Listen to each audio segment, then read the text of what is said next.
I want to talk for a minute about the bucket in your brain.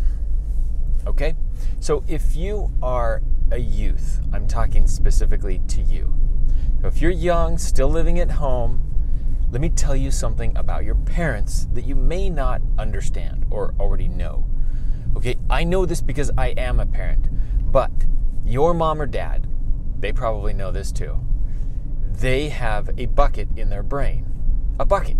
Now, it's not something that a doctor could diagnose. It won't show up any x-rays or MRIs or any scans or anything of that nature, but it's still there nonetheless. And I don't think a lot of people have discovered this yet in the medical field, but it's there. It's a real bucket. And it's sitting there in the brain. I'm not sure where it is, probably right back in here. And what it does is it captures goodness and happiness. And it has your name on it. There's one for each of you if you have siblings. And if you're the only kid, then they've just got the one bucket. But that bucket has your name on it, like I said, and your goal as a kid, at least I think what you would want to do, is fill that bucket. Because when that bucket is full, magical things happen. And life becomes pretty cool. Let me explain. So let's suppose, we'll do a scenario, okay? You get home from school, you're tired, you had a long day with your friends, your parents just don't understand, you've got tests, you've got homework assignments, you don't want to do any of them, and you pull out your cell phone, you spend 20 minutes on your feeds, you're looking at, what your friends are posting, blah, blah, blah, people are texting you, and you're tired, so then you go in your room and you find something to do, and then on and on and on, and then you hear, time for dinner, and you go in there and your dinner's, on the table ready for you, and you eat, and then you go back to your room and you watch some TV, and you do this and you do that, and you go to bed. Well, that scenario is all about you as a kid, youth. It's all about you, right? You got to do what you wanted to do, and you lived in this cute little box. I am here to tell you that though you may not get in trouble for doing that because you haven't done anything wrong per se, but a bigger danger exists, and that is you are not filling your bucket when you do that. You're not, okay? And why does that matter? Because you want to have a full bucket. Trust me on this. You want your parents' bucket to be full. And this is why. A couple of things happen when your bucket is full. You do things a little extra. You ask, what can I do to help? You ask your siblings, what can I do to help?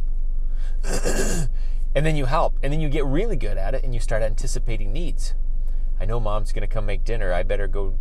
I could do the dishes for her. I could empty the dishwasher. I could put in a load of laundry. Dad's pulling up the gas station. He's going in to pay for it. I could sit out here and set the pump up for him. I mean, little things. When you anticipate the need and you start doing it before it's even asked of you, or if you ask, what can I do to help? Those things fill up your bucket.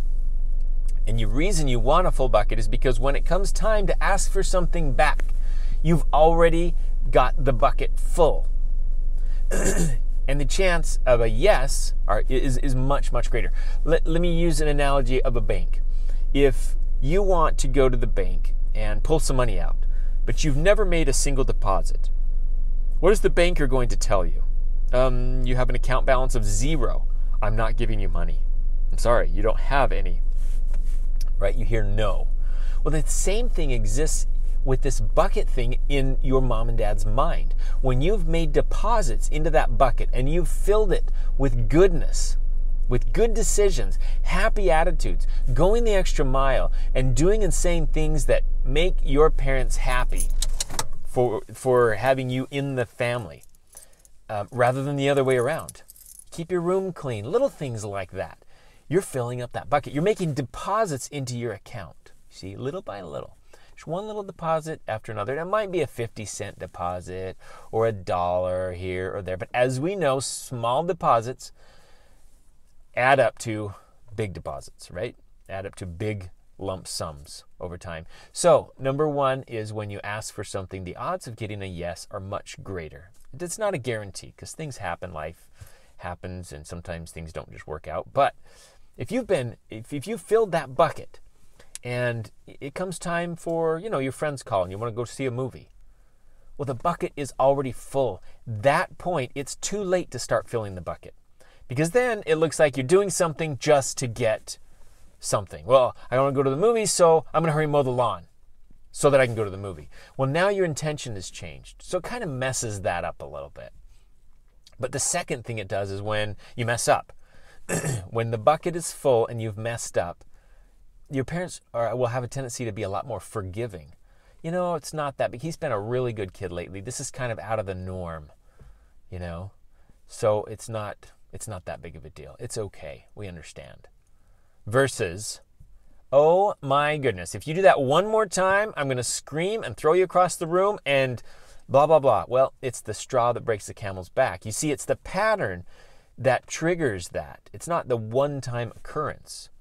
When you always keep your room messy and you never clean it, and your parents ask you, and then you still never clean it, and your parents ask you and you don't clean it, and they ask you and you don't clean it, and over time, it just wears on a mom and a dad, and that bucket gets so dry, so bone dry. It's like the Sahara. It's not full of anything but some dust bunnies and a little bit of, and full of air. It's empty.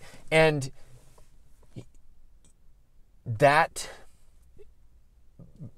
when that happens, your parents reach a point where it can be, they can snap, they can get upset. And I don't know if you've ever seen this, or somebody said probably never happened, but they get upset and you say, well, it's just a dumb little, I just didn't keep my room clean. Why are you so upset? Well, it's not the one-time occurrence. It's the fact that your bucket is dry and then you still are messing up. So that bucket is your safety. It's like an insurance policy for you, and it is so important. And I think there's a lot of kids that don't know about it. I need you to help spread the word about the bucket in your parents' brain because it is totally a game changer. And I challenge you, make sure you keep that sucker full because it pays off huge for you.